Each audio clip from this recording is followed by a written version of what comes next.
દરેકને જોહાર.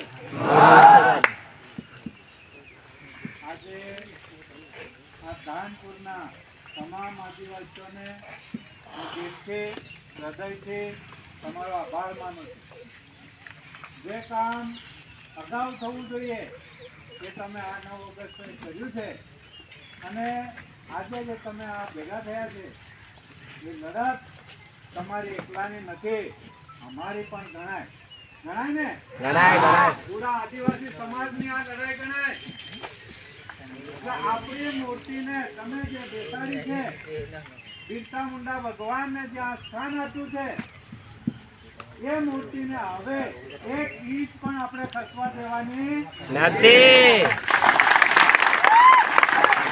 ખસાવવામાં આવે, જો આપણે બિરસા મુંડા ભગવાનને જો ખસાવવામાં આવે તો આપણે પૂરા દાહોદ જિલ્લામાં તમામ આદિવાસીઓને આહવાન આપીને જે સરકારની સામે લડવાનું થાય, જેની સામે લડવાનું થાય એની સામે લડવા માટે હું તમારી સમક્ષ આવ્યો છું ને તમારા સાથે આ તમામ આગેવાનો આવ્યા છે, એટલે કોઈએ ડરવાની પણ જરૂર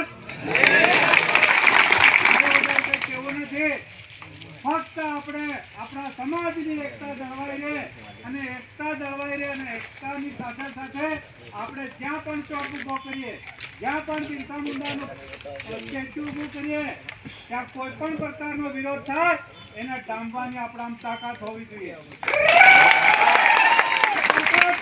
નાના યુવાનો હોય, આગેવાનો હોય, વડીલો હોય, દરેકને એ તાકાત હોવી જોઈએ. આ દેશના મૂળ માલિક આપણે છીએ.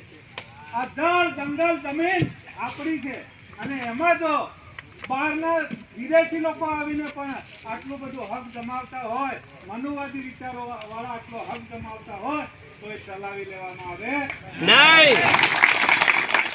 આપણે બિન પ્રત્યક્ષની પણ માંગ કરી રહ્યા છે અને એ માંગ અગાઉના નેતાઓ થોડા એકલા પડતા હતા, પણ આજે સંગઠન ઘણું મોટું થઈ ગયું છે. આપણો આદિવાસી પરિવાર પણ ખૂબ કામ કરી રહ્યો છે, તો કોઈએ ડરવાની જરૂર નથી.